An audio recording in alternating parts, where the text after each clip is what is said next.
தளபதி Vijay code படத்தோட கதையோட சுருக்கம் இப்போ அப்ராட்ல சென்சார் பண்ணும்பொழுது தெரிய வந்திருக்கு. அதை பத்தி தான் இந்த வீடியோல நம்ம இப்போ முழுமையா பார்க்க போறோம். தளபதி விஜய் நடிச்ச ஒரு சூப்பரான த்ரில்லரான மூவி அப்படின்னா இப்போ கோட் தான். 2004ல் மாஸ்கோ மெட்ரோ குண்டுவெடிப்பை பத்தி தான் இந்த கதை முழுக்க முழுக்க இருக்கு. ஒரு தற்கொலைக்கும் ஒரு பாமர் அடர்ந்த மெட்ரோல குண்டு வெடிக்க வைக்கிறாரு. பல பேர் அந்த இடத்துல இறந்து போறாங்க. அதுக்கு பிறகு அந்த சம்பவம் ஏன் நடந்துச்சு, ஏன் இந்த குற்றவாளிகள் இப்பெல்லாம் பண்ணாங்க அப்படிங்கிற மாதிரி அந்த கதை முழுக்க முழுக்க அவங்கள தேடுற பத்தி தான் இருக்கும். அது மட்டும் இல்லாம இந்த கதையை கேட்ட எல்லாருக்குமே இதை எங்கேயோ கேட்ட மாதிரியே இருக்கே அப்படின்னு ஒரு பக்கம் யோசிக்கவும் ஆரம்பிச்சுட்டாங்க. நிறைய நெட்டிசன்ஸும் வர ஆரம்பிச்சிருச்சு.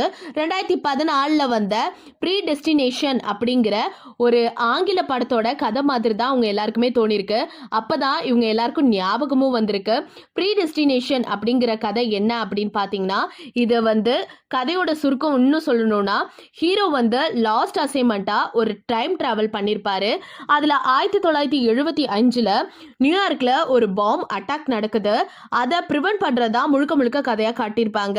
அது மட்டும் இல்லாம நடக்கிற பிரச்சனைகள்ல இருந்து எப்படி வெளியே வர்றது அப்படிங்கிறது தான் இந்த படத்தோட கதையாவே இருக்கும். ஸோ இந்த படத்தை அப்படியே காப்பி பேஸ்ட் பண்ண மாதிரி தான் இப்போ கோட் படமும் இருக்கு அப்படிங்கிற மாதிரி நிறைய பேர் சொல்லிட்டு வராங்க. ஸோ அஃபிஷியலா ஒன்றும் வெளியில வரல.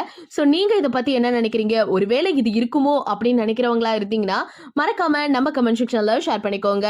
இது போல அப்டேட்டை உடனுக்குடனே தெரிஞ்சுக்கணும்னா நம்ம சேனலை சப்ஸ்கிரைப் பண்ணி வச்சுக்கோங்க.